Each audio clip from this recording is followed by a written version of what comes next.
5, 4, 3, 2, 1. Welcome to Highway of the Hidden, where the forgotten roads of history still breathe, and the night hides more than shadows. Here, the restless dead whisper in the dark, cryptids stalk the tree line, and conspiracies linger just out of sight. Every mile takes us deeper into the unknown, and every story carries a chill. So buckle up and join me as we take a ride down the highway.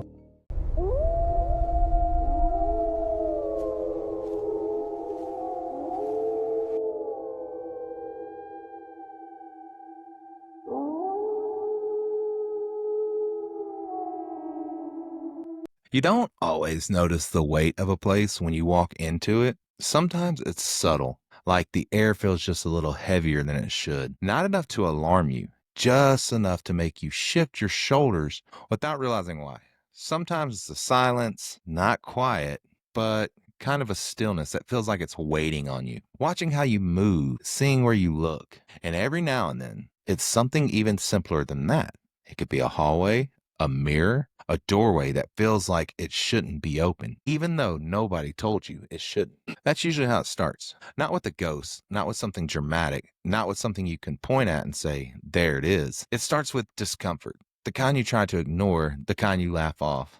The kind you always explain away because you don't want to be the person who ruins the trip or the night or the moment. You don't want to be the one who says, hey, something's wrong here, and have everyone else look at you like you're overthinking it or being a weirdo or acting crazy. So you'll push it down, you keep moving, and that's exactly how places like this keep their hold. Because locations like the DeSoto Hotel, they don't rely on spectacle. They don't need doors slamming or objects flying across the room, not at first.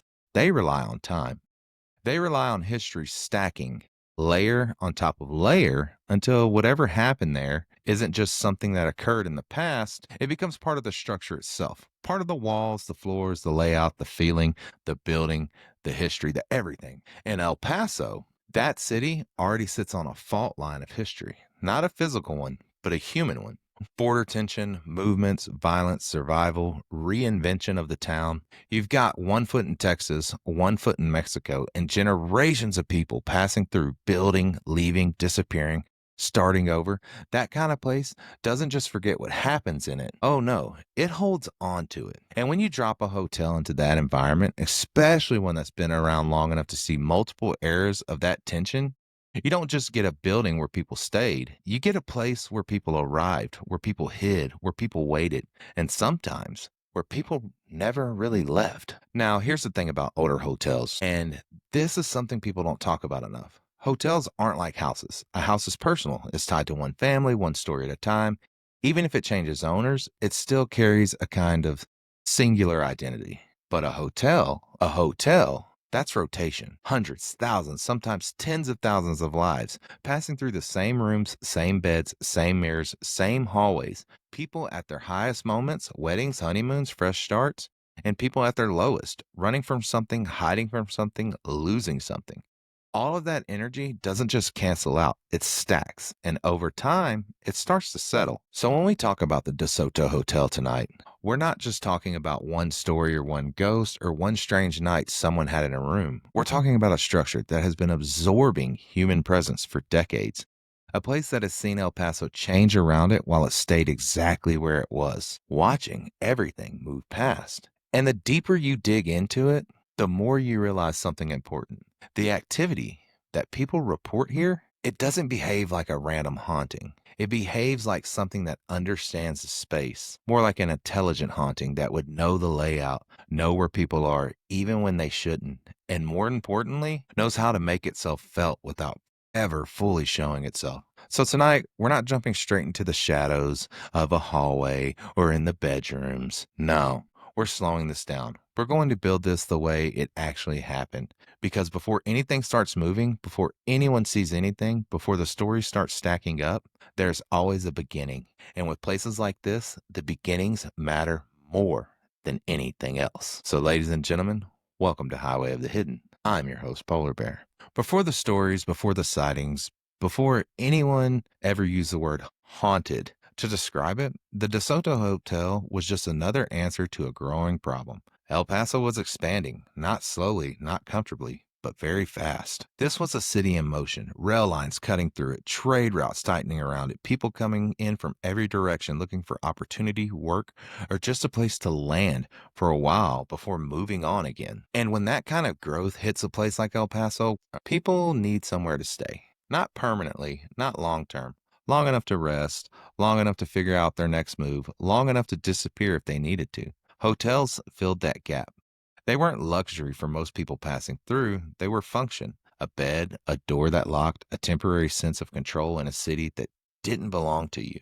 The DeSoto Hotel was built into that system. Positioned where movement was constant, where travelers, workers, drifters, and businessmen all crossed paths without ever really knowing each other.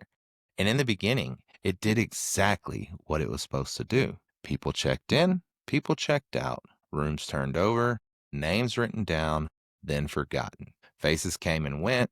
No one stayed long enough to matter to the building itself, but over time, that started to change. Because not everyone who checks into a place like that is just passing through. Some people arrive carrying something with them, a presence, fear, dark secrets. And when you put enough of those people under one roof, eventually something shifts. You start getting longer stays. You start getting repeat visitors. You start getting people who aren't just there for a convenience, but because they need to be there. And that's when a hotel stops being neutral, and that's when it starts being part of a story. The DeSoto wasn't just watching movement anymore. It was holding it room by room, floor by floor. Every argument behind a closed door, every quiet conversation that wasn't meant to be overheard, every night when someone didn't sleep, even though they were exhausted. And this is something most people skip over when they talk about a haunted place. Nothing dramatic has to happen for a place to start changing. You don't need a big headline event. You don't need one single tragedy. All you need is repetition. Stress over and over again, emotion over and over again, unresolved moments that never fully close, stacking up in the same physical space. And hotels are perfect for that because people don't resolve things there. They pause them, they delay them, they sit with them in silence, in unfamiliar rooms, staring at ceilings that aren't theirs, mirrors that don't belong to them, environments that don't respond the way a home would. And I feel as if the DeSoto Hotel kept collecting those moments year after year. Different faces, same patterns, people arriving with something unfinished, leaving with it still unresolved, or sometimes not leaving at all the way they had planned. And as the years went on, El Paso kept shifting around it. New buildings going up, old ones disappearing, neighborhoods changing shape, energy moving in different directions.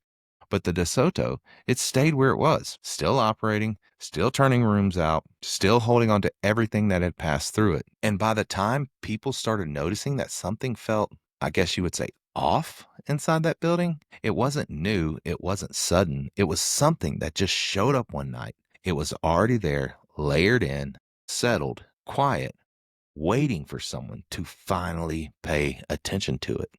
The very first thing people notice usually isn't visual. It's not a shadow. It's not a figure. It's not something standing at the end of the bed.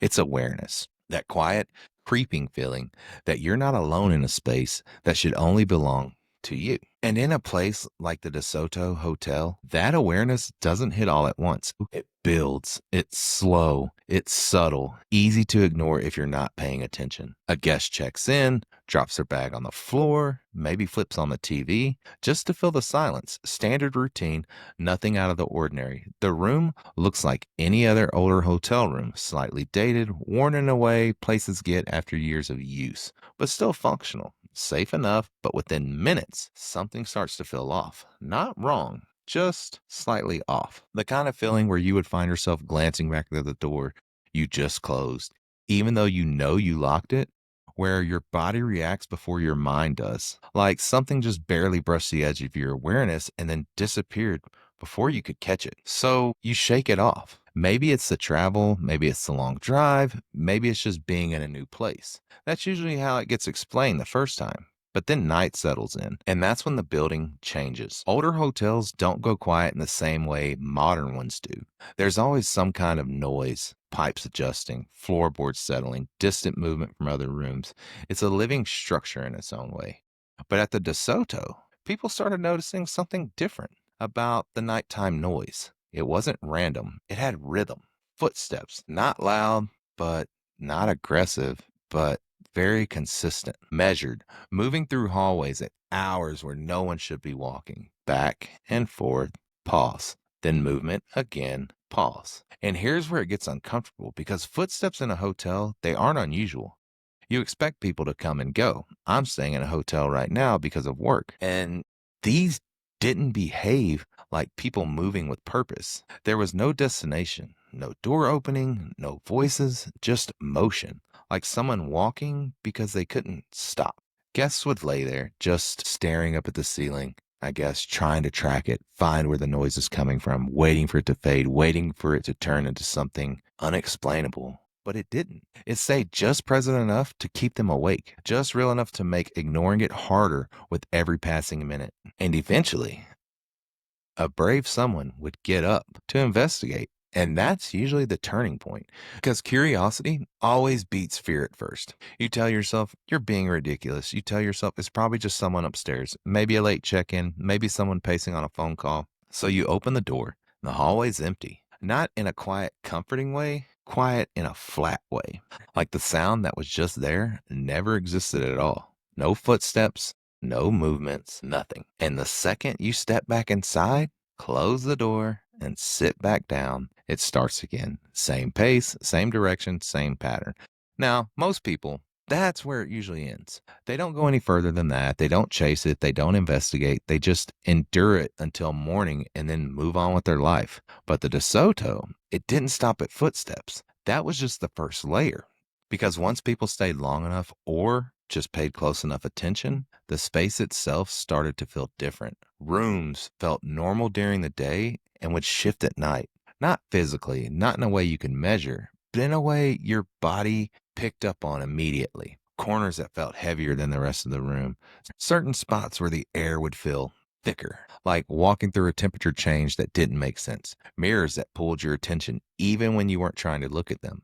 And mirrors are where things start getting personal because you don't just passively experience a mirror, you engage with it, even if it's for just a second.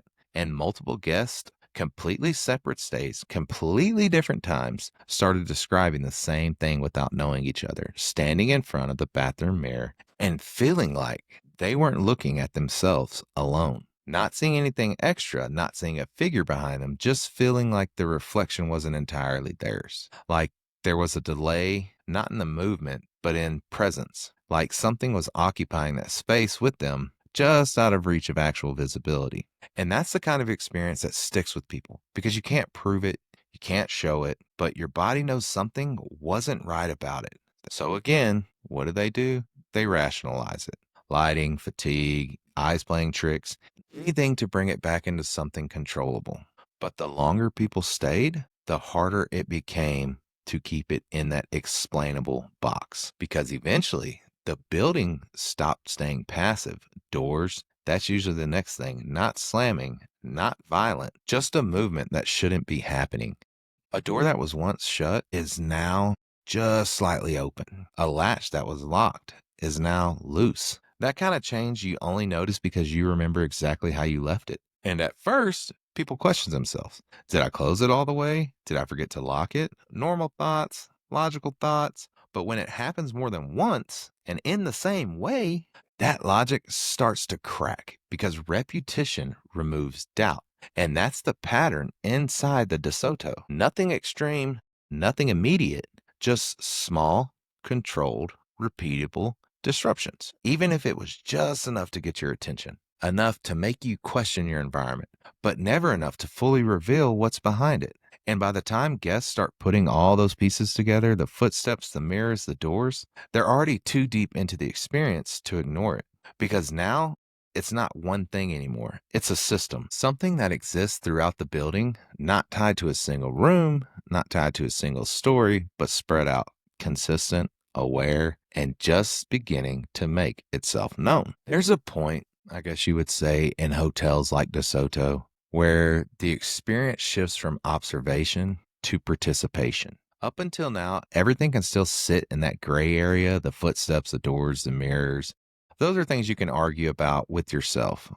You can explain them away if you really want to. You can convince yourself it's just the building doing what buildings do. But here, this is where options start slipping because now it answers. And the people who experience this part of DeSoto, they all hit the same way. Not immediately, not at the first night, but once they've been there long enough, once they've settled into the rhythm of the place, and once they've started noticing the patterns instead of ignoring them, something changes.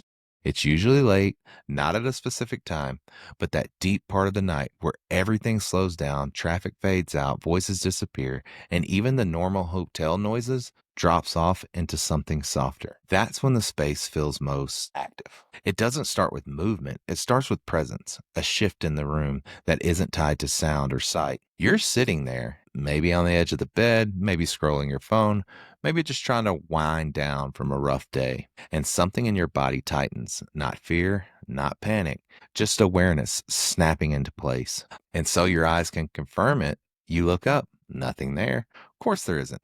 That's what makes it worse. Because your body doesn't relax, it starts to stay alert, like it knows something you don't. And then it happens, small at first, a sound, not from the hallway this time, but from inside your room. A shift, a creak, something just barely out of place.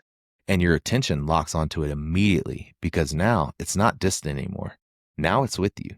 People describe it in different ways, but the feeling, it stays consistent, almost like something is testing the space. Not randomly, not aggressively, just, I guess you would say, checking, seeing what reaction it can get. Because here's where things inside the DeSoto start behaving differently than a typical haunting. It's not that it's just happening around you. No, it adjusts to you. Guests who try to ignore it, who keep their heads down, stay in bed, don't engage, the activity stays lighter. Still there, still present, but distant and contained. But the moment someone reacts, the moment they acknowledge it, the moment they sit up, turn their head, get out of bed, or speak or yell, whatever, that's when it closes the gap. And it doesn't rush, it inches forward. Another sound, closer, another shift, more noticeable. And now you're stuck in this place where you're trying to decide what's worse, pretending it's not happening or confirming that it is. Some people, only God knows why, but they choose to test it. And I guess you could say that's human nature. You hear something move, you move back. You make a sound, you wait to see if something answers. And inside that building, sometimes it does. Not clearly, not in a way you can quote or repeat, but enough. Enough to feel like the timing wasn't coincidence. Enough to feel like whatever is there recognized what you did and responded to it. And that's where the control shifts because now you're not just in a room with unexplained activity. You're in a space that feels aware of your presence, aware of your movement, aware of your attention, and it starts using that. And there are reports, again, completely separate people, different times, no connection, of guests laying in bed, wide awake, trying to stay still, and still feeling something moving through their room, people. Not walking, not footsteps, just displacement. Like air shifting around an object you can't see, crossing from one side of the room to the other. Slow, deliberate, not hiding, not rushing, just moving like it belongs there. And the second it passes near them, their body reacts. Hair standing up, chest tightening, breath getting shallow without permission. That instinctive reaction you can't fake. You can take yourself out of it because your body doesn't lie to you like your thoughts can. And once that happens, sleep is done skis, okay? There's no going back from that. You're going to get up and haul ass out of the room and go sleep in your vehicle, or at least I would. Because now you're not waiting for something to happen, you're waiting for it to happen again, and it usually does, not immediately, but eventually. Because repetition is the language of that building. And one of the more unsettling patterns comes from people who stayed multiple nights. That's when things get personal, because whatever is there doesn't reset, it remembers. The first night is observation. The second night, it's closer. The third, well, that's when people start feeling like they're being tracked, not followed physically, but noticed. Like the space is aware that you've been there before, like it recognizes your presence as something familiar. And that activity reflects that, okay? The sounds start happening sooner, closer, more directly tied to where you are instead of just existing in the room. And the most uncomfortable part is when it starts interacting with objects around you. And I'm not talking violently, I'm not talking about throwing things, just shifting, like moving your phone, moving your keys. Subtle enough to question, obvious enough to notice.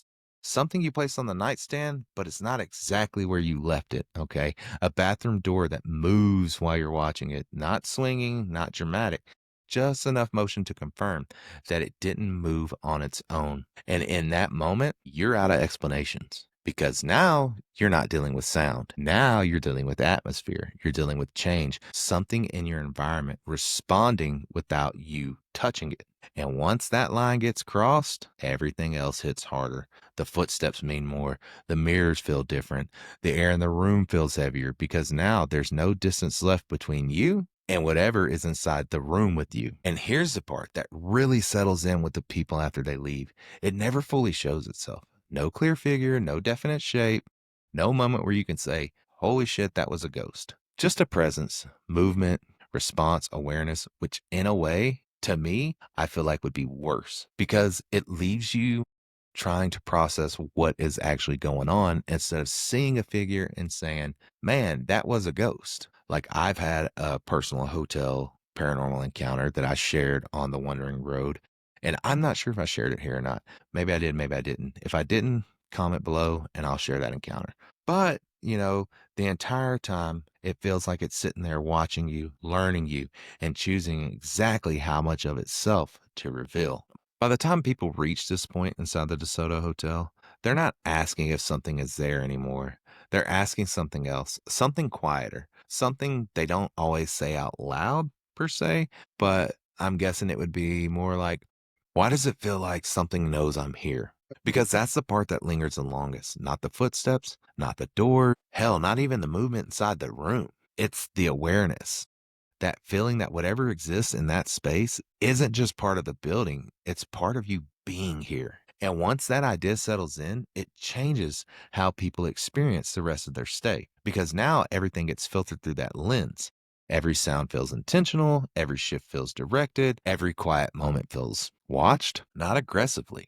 Not like something about to jump out or reveal itself, just present, like it's sharing the space with you on purpose. And that's where people start making decisions, small ones at first, leaving lights on, keeping the TV running just for the noise, avoiding certain parts of the room, even if that can't explain why. The bathroom, that's a big one. That mirror we talked about earlier, by this point, most people stop looking into it unless they absolutely have to, not because they saw something, but because how it felt the last time they did. And that's the kind of behavior shift that doesn't come from imagination, that comes from experience. Your body remembers something didn't sit right, so it adjusts without needing permission from your logic. And that adjustment carries into everything else. Sleeping becomes different, not impossible, but you're just sleeping lighter, more alert, aware of your surroundings. Any little noise wakes you up. I deal with that daily, so I know what that's like. And some people describe it as like you're never fully asleep because you never know what's gonna be there when you open your eyes. And like it's waiting, listening, and sometimes it's responding without meaning to. Because even when people try not to engage, the building doesn't fully let them stay neutral. A shift in position, a glance towards a corner, a reaction to a sound, and it answers back just enough to remind you, hey, I'm still here. But here's where things take a turn that doesn't get talked about much. It doesn't always stop when you leave the room. There are accounts, again, separate people, no connection, no relation, of guests stepping out into the hallway thinking maybe they just need a change of environment or scenery or something, a reset, if you will. Different space, a different feeling, but the hallway doesn't always give that relief because the same presence, sometimes it feels like it follows. Not in a way you can see, not in a way you can track, but in the way your body reacts the second you step outside that door. Like whatever was inside that room isn't contained to just your room. And that realization, that's when things get heavy because now the building itself feels connected, not just isolated pockets of activity, not just that one room, but the structure as a whole, floor to floor, hallway to hallway, door to door, all tied into the same underlying presence. And once that clicks for people, they start to notice something else, the way the building feels during the day. Because during daylight hours, everything softens, not gone, just quieter, easier to dismiss, easier to move through without thinking about it, which creates a strange contrast. Because now you know what it feels like at night, you know what the space becomes when everything settles down. So during the day, you're not relaxed, you're just waiting for it to shift back, waiting for that moment when the sun drops and the building returns to what it really is underneath everything. And by the time people check out, they're not always relieved the way you'd expect. Sometimes they are. Sometimes it's just, get me out of here, I'm done. But other times, there's something else mixed with that relief, something harder to shake, because even after they leave, the experience doesn't immediately shut off. You get home, you unpack, you settle back into your own space, and for a little while, everything feels normal again, safe, familiar, yours. But then small things start creeping back into your awareness. Not the same level, not the same intensity, just echoes. A moment where you feel like someone's standing behind you and there's no one there. A quick glance into a mirror that feels just slightly off before snapping back to normal. A sound in your house that you would have ignored before, but now you pause just a second longer than you used to. And most people don't talk about that part because it fades eventually, right? It doesn't stay, it doesn't follow you in a permanent way, but it lingers just long enough to make you question your own sanity, or if something from that place stayed with you for a little while longer than it should have. And that's what makes the DeSoto different. It's not about one moment. It's not about one sighting. It's not about proving anything. It's about exposure. Time spent inside a space that doesn't behave the way a space should. A place that doesn't overwhelm you, but instead adjusts to you, matches you, learns you just enough to stay one step ahead of your comfort. And then lets you leave. Not chase, not harmed, just aware. Aware that something was there, something real enough to affect you, but controlled enough to never fully reveal itself. And when you look back on it later, that's the part that sticks. Not what you saw, not what you heard, but what you felt. Because deep down, you know the difference between imagination and something that was actually sharing the room with you. There's something about places like the DeSoto Hotel, which caught fire. They don't end when you walk out the door. Not really. You can check out, you can grab your things, step back into the daylight, hear traffic again, feel the normal rhythm of the world come back. But part of your mind, it stays behind. Not in a dramatic way, just lingering, trying to make sense of something that never fully explained itself. Because that's the thing about the DeSoto. It never gives you a clear moment. There's no single point that you can look back on and say, that's when I saw it. Instead, like we said earlier, it builds quietly, layer by layer, until you're left with a collection of moments that don't quite fit together, but also don't fall apart when you try to explain them. And that's what makes it stick, because your brain wants resolution. It wants a face, a figure, a name, something you can attach to the experience so you can file it away and move on. But the DeSoto, it didn't give you that. It left you with something else, a feeling. And feelings are harder to get rid of, especially when they don't belong to a single moment, but to an entire space, to the point where you start replaying it. The footsteps that didn't lead anywhere, the door that didn't stay where you left it, the mirror that just felt slightly off, the air in the room that changed without reason. And the more you think about it, the more one question starts to surface, not loud, not urgent, just present. What was that? And people answer that question differently. Some, they keep it simple, keep it smooth. They chalk it up to an old building, stress, travel, being in an unfamiliar place. And for some people, that's enough. And that's where their story ends. But others, they don't land there, because others, they don't land in that category, because what they felt didn't behave like something random. It didn't feel accidental. It felt aware, measured, like it understood exactly how far to go without ever crossing a line it couldn't come back from. And that's where the darker thought starts to slip in, not because of something they saw, but because of how personal it felt. Because when something reacts to you, when you adjust to your presence, when it seems to notice you in a way you can't explain, it doesn't feel passive anymore. It feels intentional. Same for people. And for some people, that's where the word comes up, not said out loud, not confidently, just considered. The idea that maybe what was inside that building, it wasn't just residual, it wasn't just energy, but something that understands people in a deeper way than it should. Something that doesn't need to show itself because it already has exactly what it wants. And that's your attention, your awareness, your reaction. And once it has that, it doesn't need anything else. But even then, even with that thought sitting there, it never fully commits. It never proves itself one way or the other. It just stays right in that space between explanations.